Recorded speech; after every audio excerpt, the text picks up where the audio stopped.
Go.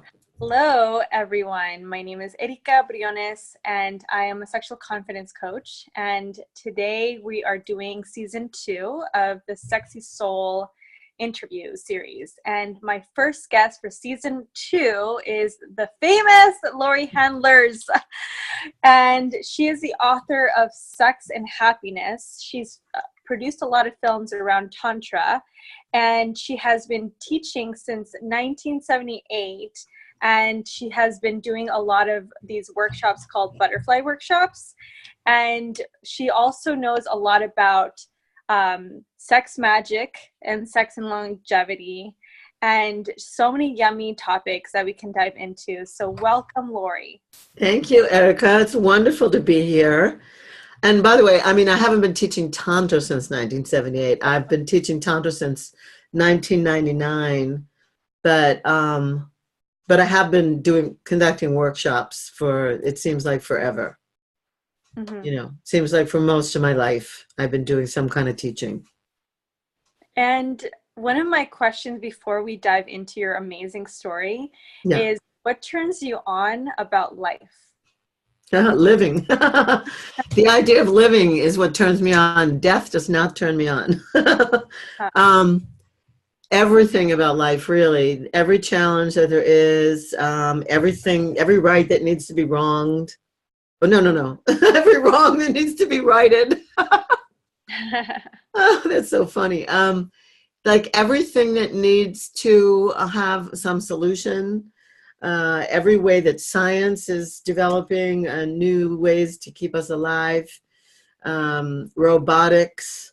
Genome therapy, nanobots, all that stuff is exciting for me.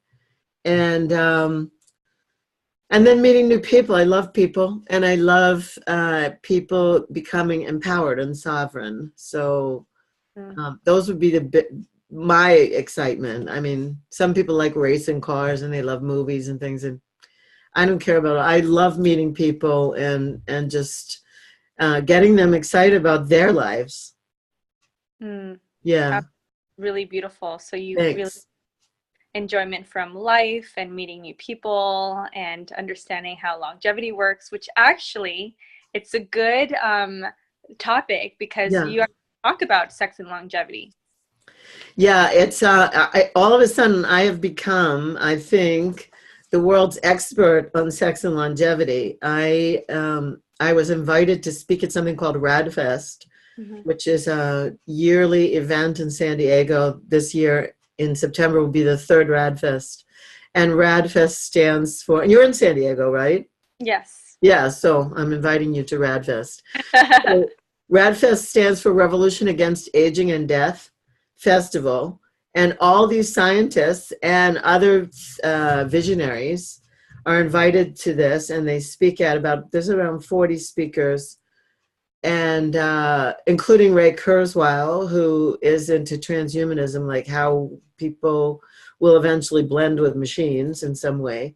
And also Suzanne Summers is a keynote speaker, other people, famous people.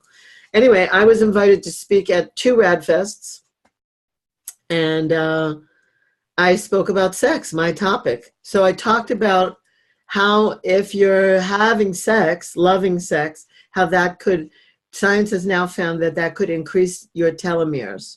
Your telomeres are what are on the end of your DNA, the strands of DNA, and when they shrink, we die. That happens from genetics, and it also happens from stress. But they did a study where they found that women in particular who have loving, frequent sex, their telomeres are longer than women who don't.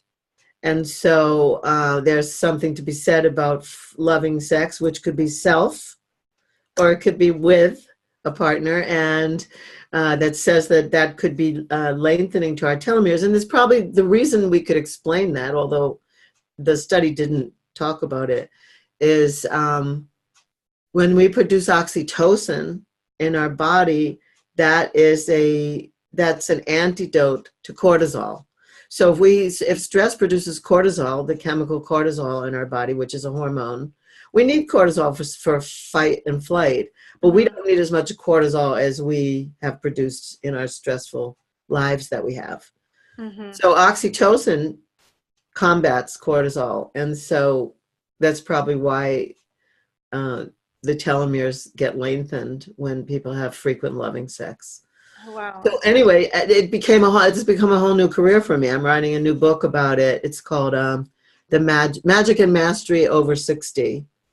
And it's about how we need everything we have to stay alive. And if you stay alive over the next 10 years, chances are you'll have a choice to stay alive for much longer times than anyone's ever been alive because of what science is doing now. And so I explain all the things that I'm doing, everything that I've started doing when I was 60 and above. And then I have a doctor, Dr. Stephen Feig, who's writing the medical parts with me. Oh, okay. That's amazing. And Yeah. I hear about a lot of chemicals, especially oxytocin and cortisol, and there's tons of different chemicals. I believe there's this book about the male brain, and they break down the different parts of what makes a man a man. And I believe there's another book that talks about it, but I never hear about someone talking about telomeres. Is that what you were saying? Yeah.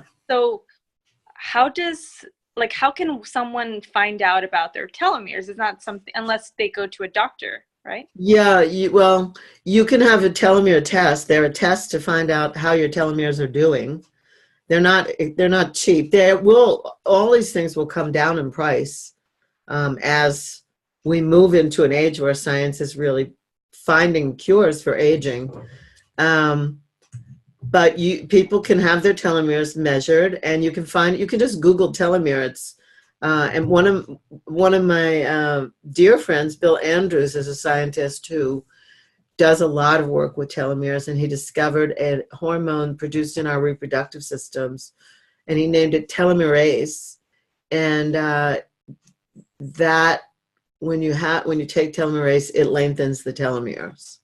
But it's also, none of these things are inexpensive yet. We expect that as more and more scientists collaborate and more people come to RADFest and meet each other and have a demand for this stuff, the prices will come down. So, but you can just Google telomere and you can find out about it. Yeah.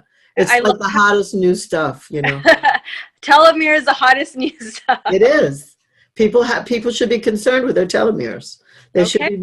They kind of look like shoelaces, and when you have like shoelaces on your sneakers, and at the ends, when the ends fray, they're no longer any good. You can't put the shoelace into your sneaker. It won't go through the hole, and that's the thing that happens with the telomeres.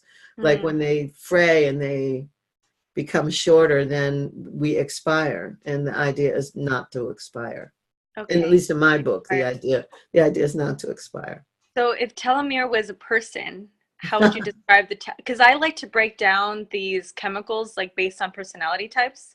Like I would imagine oxytocin being a hippie loving someone who's like really like free hugs. That's how I would describe oxytocin. Yeah.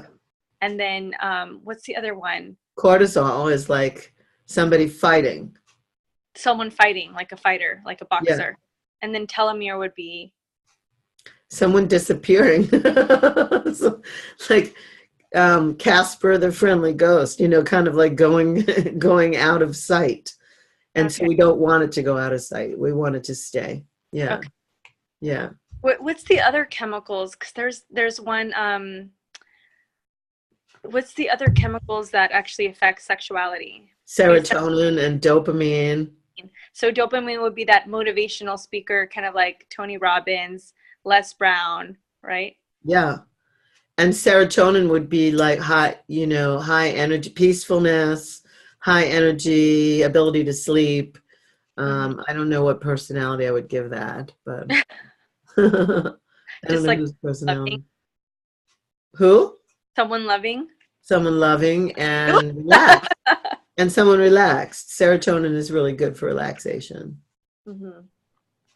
And so I'm just really curious about, I was actually wanting to know about, sex magic, but I'm really fascinated with the longevity piece, especially coming from a place where, recently I've heard some tragic news about like a family member getting cancer. And, ever since that came about, I've just been thinking about death a lot. And I don't really talk about that publicly, but my mind's been racing about these crazy violent thoughts.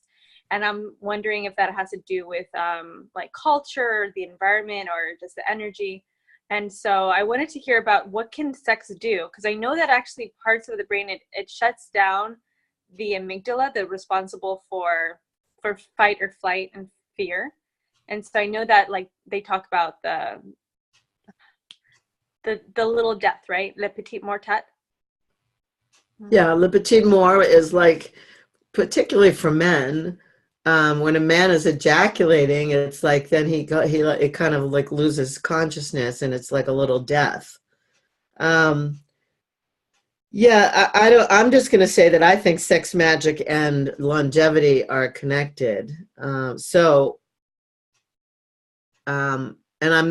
I don't feel a little death when I have an orgasm. Like I don't lose energy or consciousness. I'm just,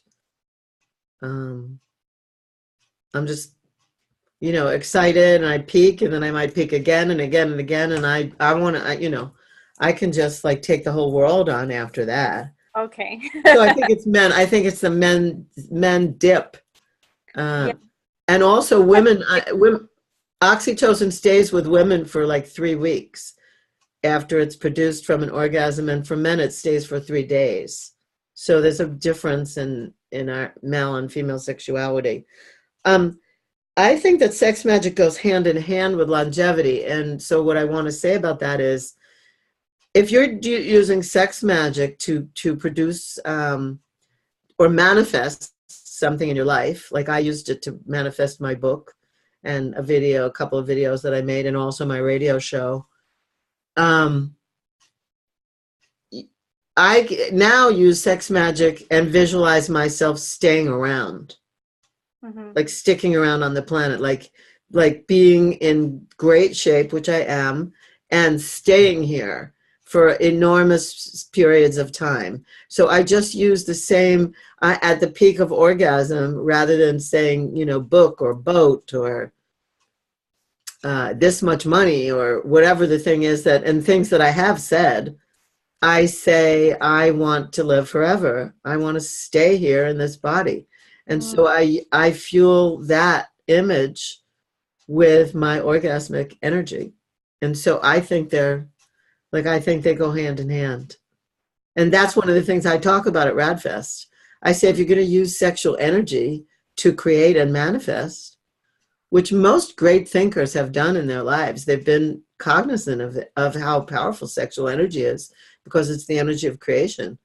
So if you're going to use it to create things, why not use it to create life, your own life, more?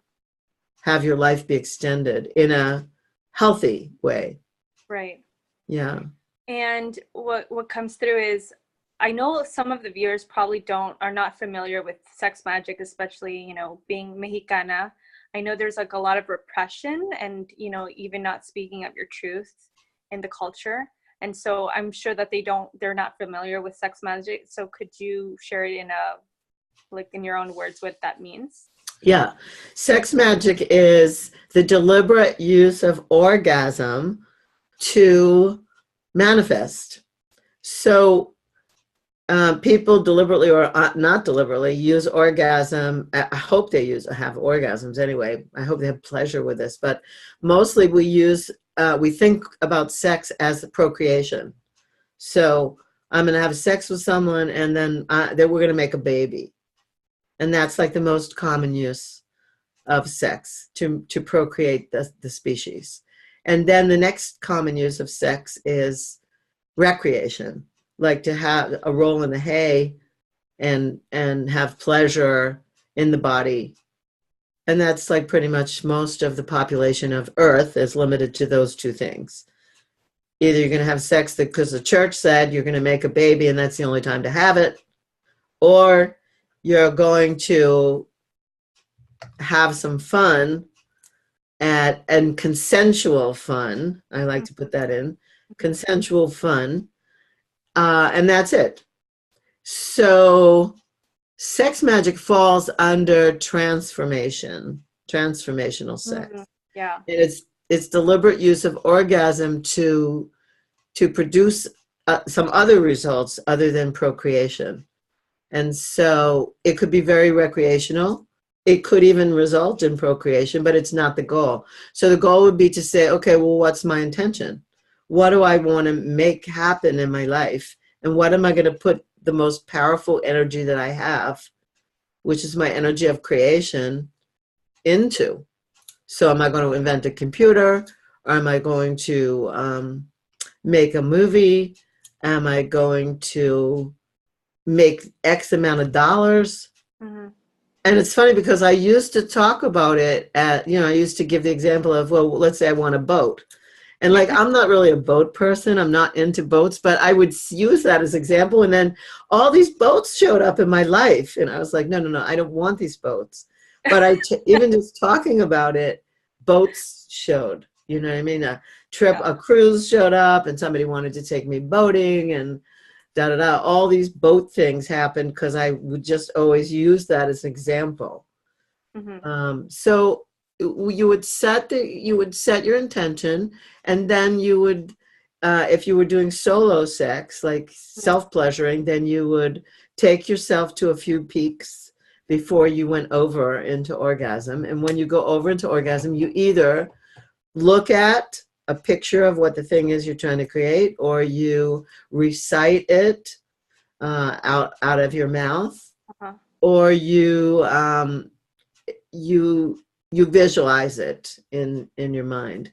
And then the same thing is if you were having sex with a partner, you would say the intentions ahead of time, and then the two of you would visualize it, and you might speak it to each other at the moment of orgasm.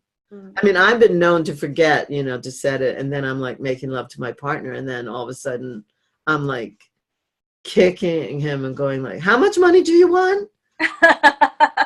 And he's like, what are you talking about? And I'm like, how much money do you want now? Tell me now.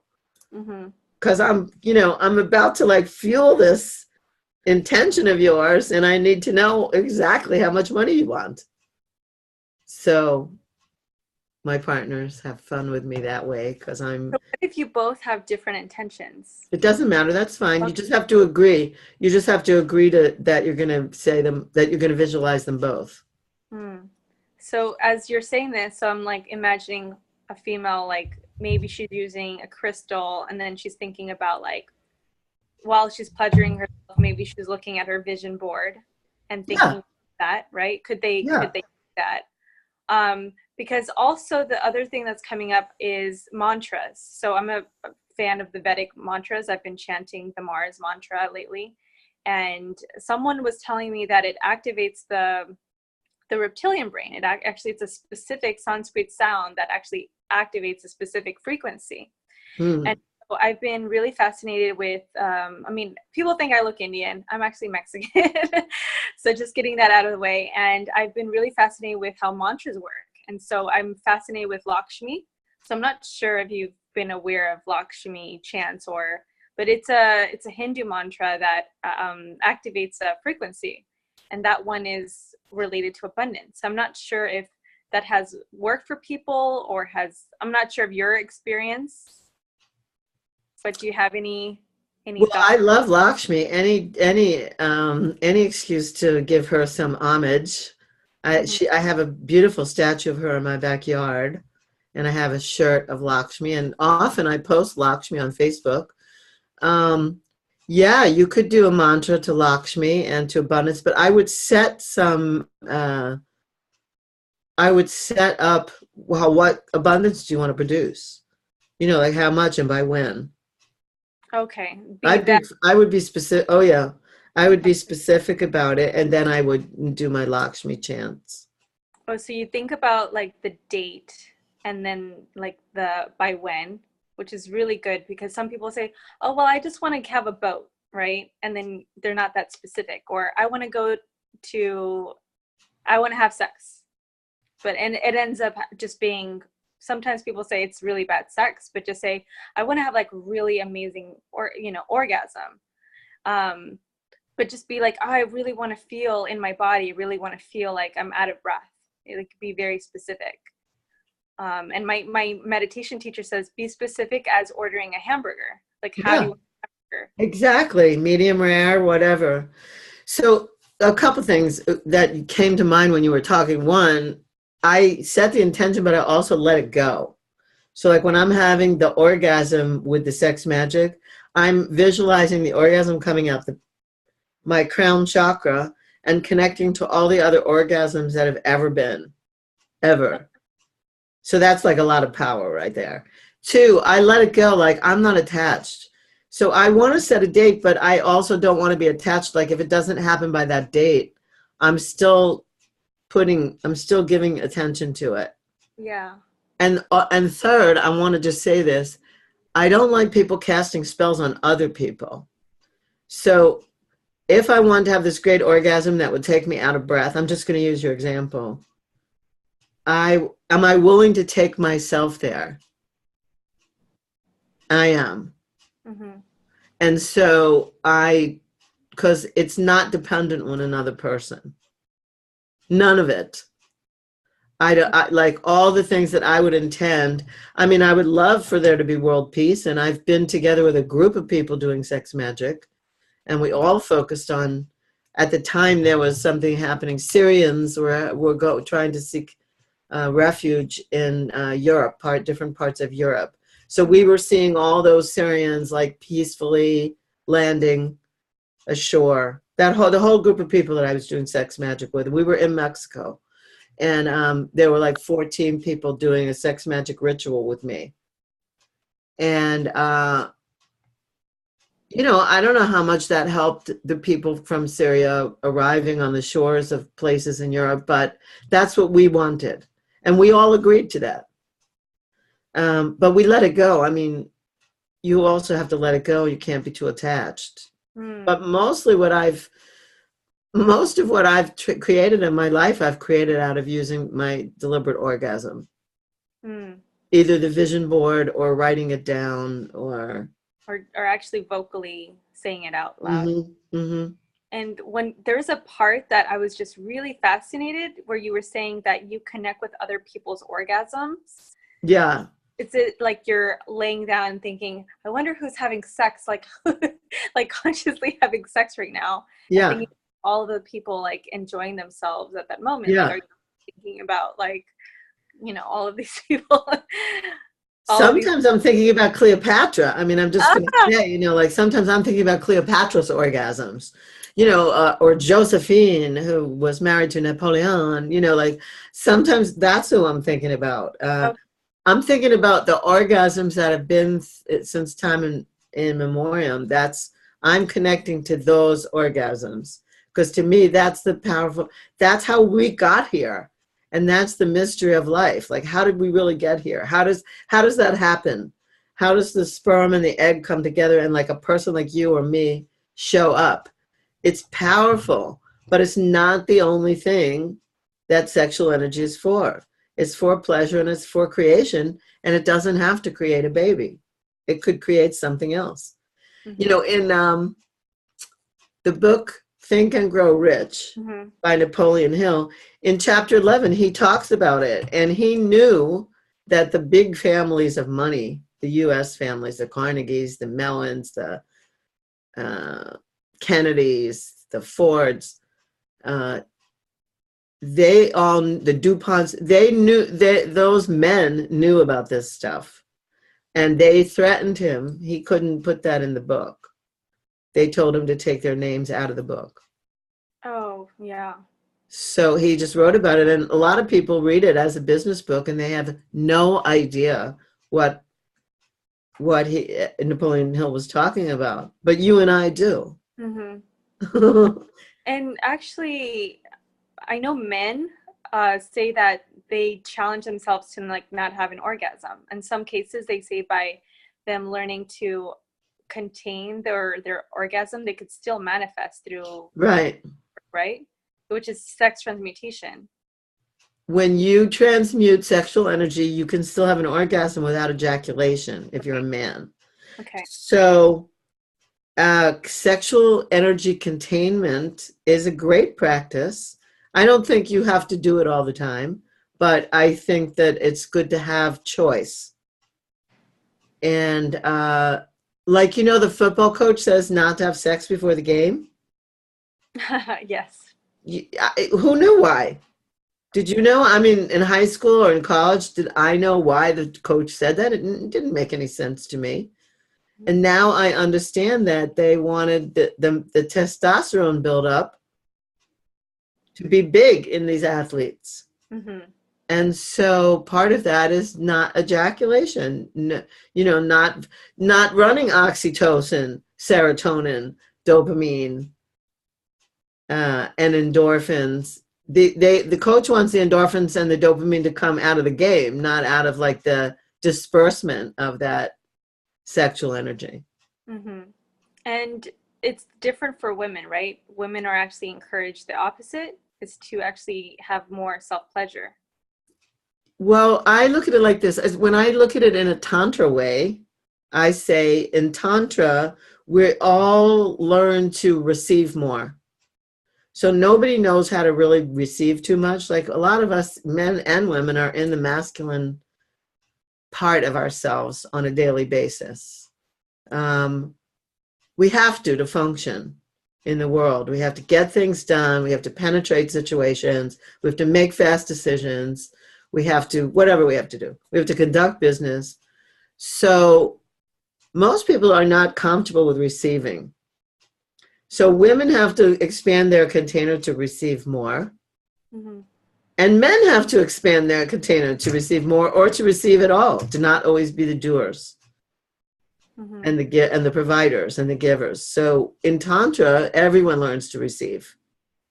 Mm. And part of that transmutation of sexual energy is to bring that sexual energy up the spine rather than shooting it out from the penis. Instead of shooting it out, it's pulling the energy up the spine. And so men can learn to have full body orgasms and learn to have way more pleasure than they have. And, there's something like men want to be directly stimulated within 5 to 7 minutes of the first sexual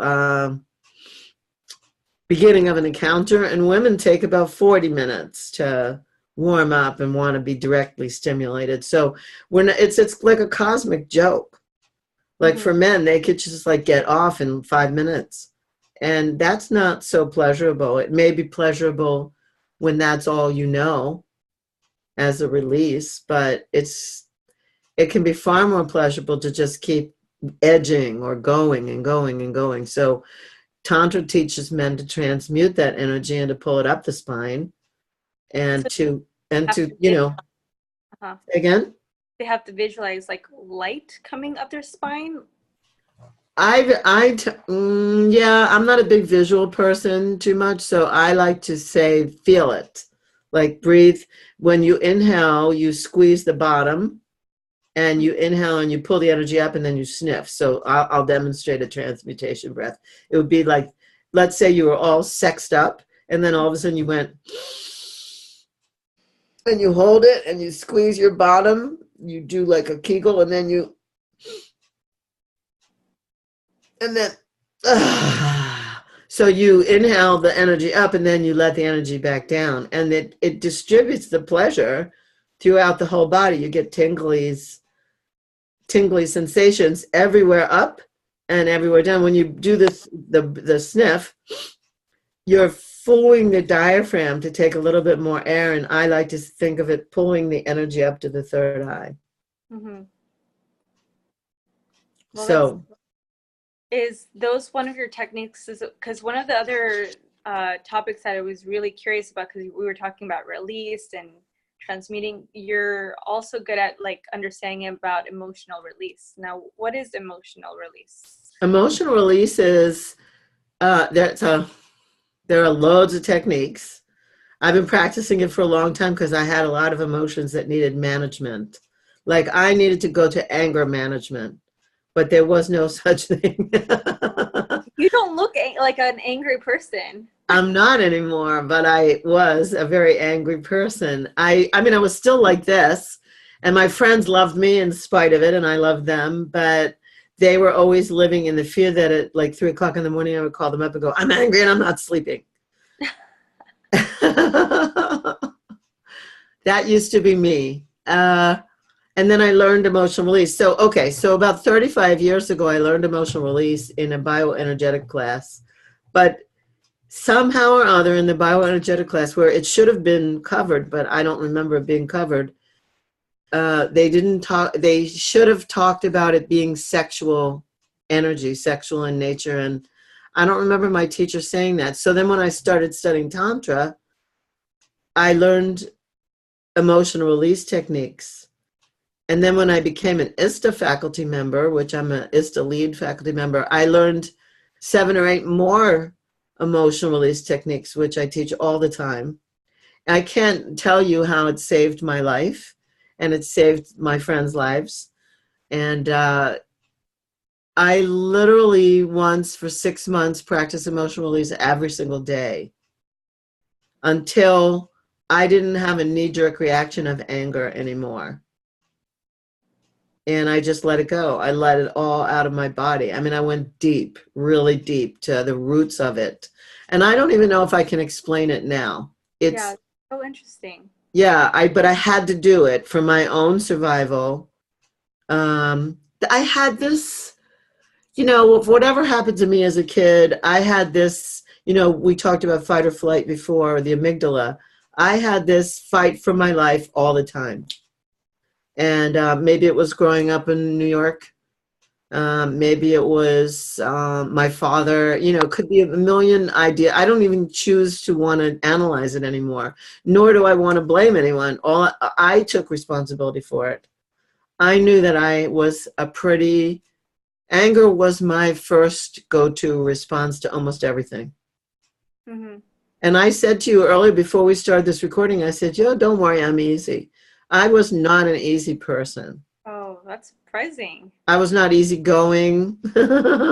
I was pretty rigid, and I had a certain way everything had to be. And if it wasn't like that, I was mad. And I'm so not like that anymore. I just don't have to fight for my life, and I don't have to fight at all.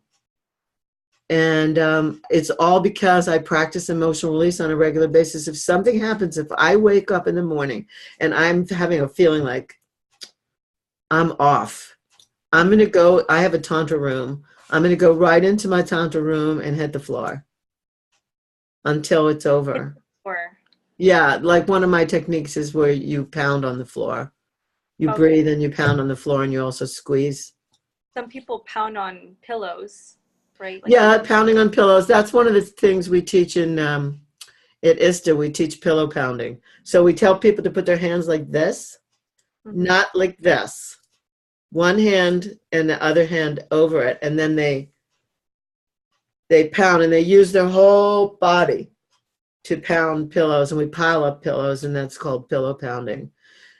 We teach that. That's not my favorite. My favorite is bioenergetic emotional release. I could show you a picture of it. Okay. Since I'm in my office, I'm not in a place where I could just lay down, but I can. Hold on one sec. Yes. If I have, yeah. In my book, I show a picture of this type of emotional release, and I have YouTubes on this too. So if anybody wants them, here. I don't know how good this will translate, but we'll try it. Let's see. So you could see the person's lying down, and their feet are flat on the floor, their knees are up, and their arms are over their head. And then they start squeezing their PC muscles and their anal sphincters. And then as they're squeezing, the arms come down.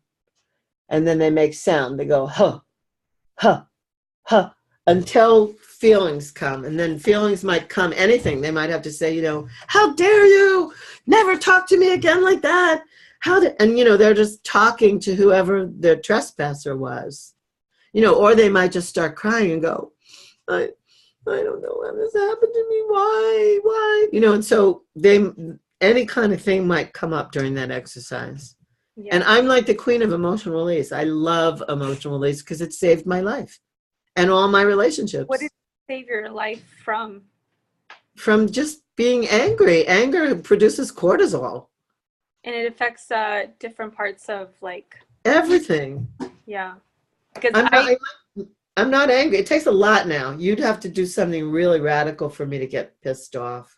I wow. just don't have it anymore. There's no slush fund in me that holds on to anger anymore.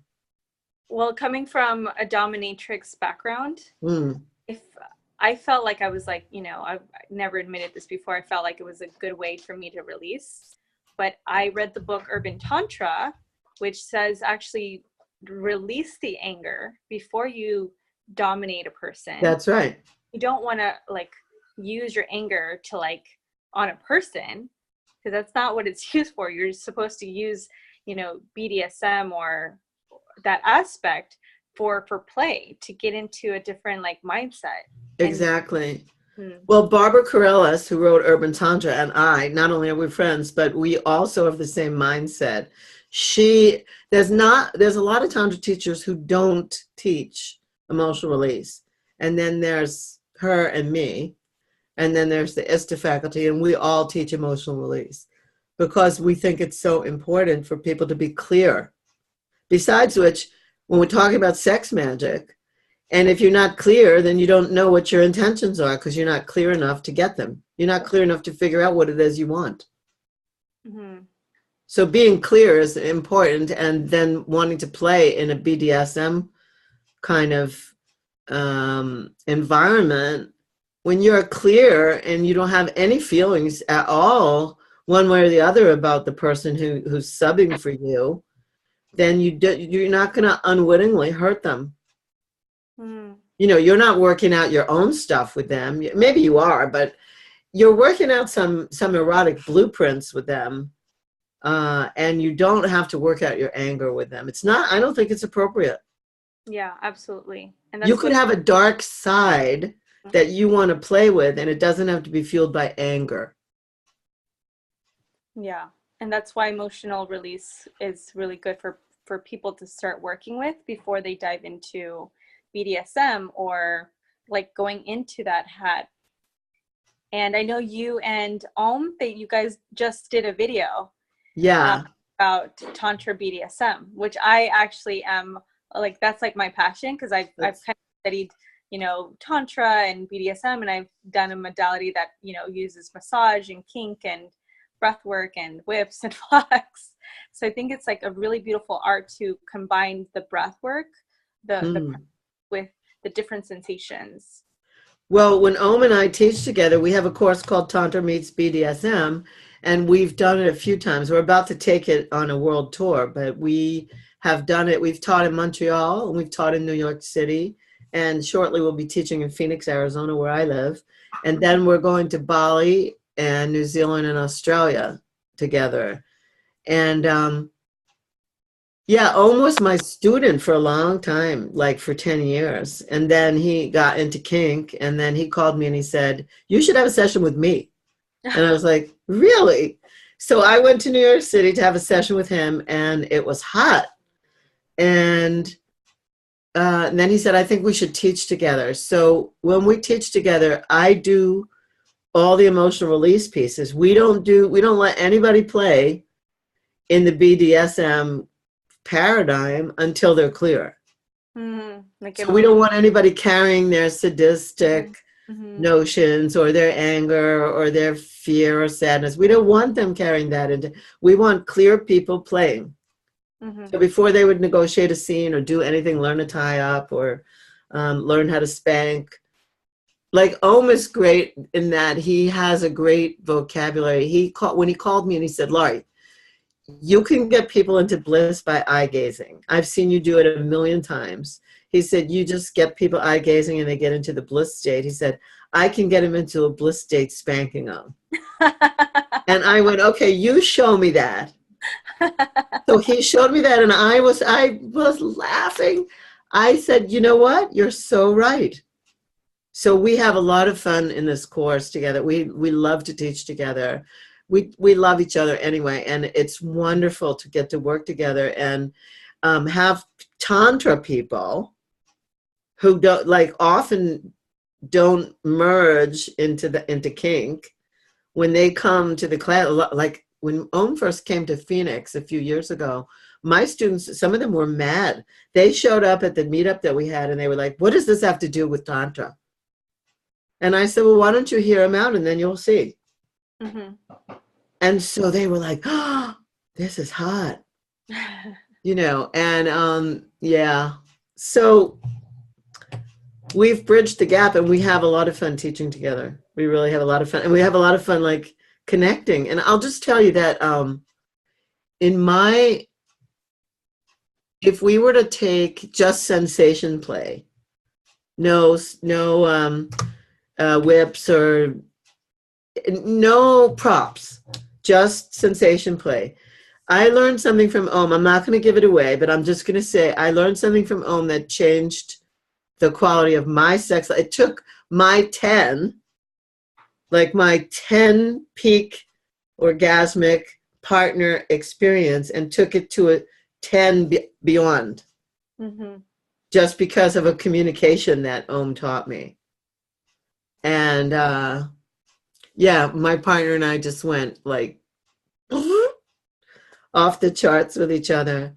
And we can duplicate it and replicate it over and over again. So that some of that came from Om and just his communication, what he makes people really get real about before they would ever engage.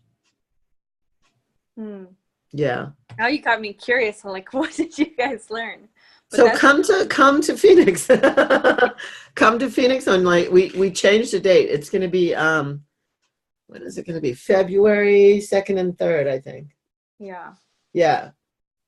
He's it's great. And he like very experienced people came. When we were in Montreal, we had a sellout crowd. And we had people who were very experienced in BDSM and some who were like total novices. And they all had the best time because Om brings some distinctions that a lot of people who are practicing those arts don't have. Mm-hmm.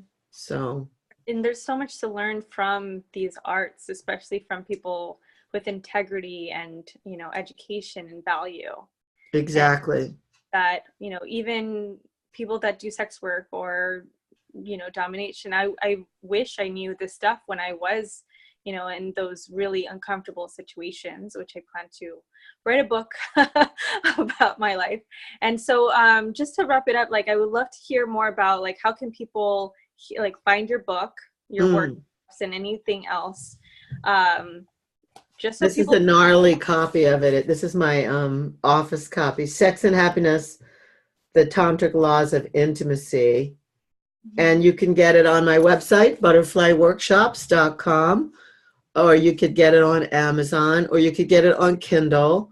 And it's translated into Turkish. It's almost translated into Portuguese, and it will be soon translated into Spanish and Hebrew. Yeah, so I love my book. It's in its, I think it's in its 3rd edition now. Yeah, so you can find me on butterflyworkshops.com. Workshops with an S, just like my last name, Handlers with an S. And also you can find me on Facebook or Twitter or whatever. And then that'll all lead to my radio show, which is Sex and Happiness. So my book and my radio show are both Sex and Happiness. And it's funny because when I first started teaching Tantra, nobody knew what Tantra was. I think I said that earlier in this show. And now I just say I'm a sex and happiness coach. Mm-hmm. And then people go, oh, yeah. When Tantra, I used to say, you know, well, we breathe and we make sound and movement. And they used to go, like, what? And I used to say, you know, like, ooh, ah, ooh, ah. And they would go, that can't be it. So it's easier to just say I'm a sex and happiness coach. Okay. Yeah. And I'm also an immortalist. I'm into living for. Oh my gosh. I want to take your immortal class. Well, that's not, you know, so you should come to Radfest. That's, okay. You can look that up, RAADFEST.com. It's coming to San Diego in September. And or you could come visit me in Phoenix and come to my community, which is, I'm not the leader of it. I'm a member, and the community is called People Unlimited, and there's 100 of us who want to live Well, I want unlimited. to definitely live. Well, come see me. You're invited anytime. Yes. Any last messages to the millennials or to Yeah. people that are kind of like just starting their path? Yeah. You deserve pleasure. It's your birthright. If you weren't meant to have pleasure, then you wouldn't have been born in skin. You would have been born in metal, glass, or wood. You wouldn't feel. So pleasure is your birthright. Don't believe porn. Don't get your education of sex from porn. Go Mhm. find a teacher or teachers and learn how to actually have skills with sexuality, and your life will be a happy and fulfilled life, and use your sexual energy to create what you want. Mhm. Those are my last messages. Okay. Well, Yeah. thank you so much, Laurie Handlers, for joining us for season 2 and starting off episode 1 with a bang. Yay. Thank Erika, you. this has been my pleasure. You're so adorable, and I wish you the best with this show. And I meant everything I said. I want to see you in person. So Yes. we'll figure that out. Yes, it will happen. Thank you. Okay. Thank you.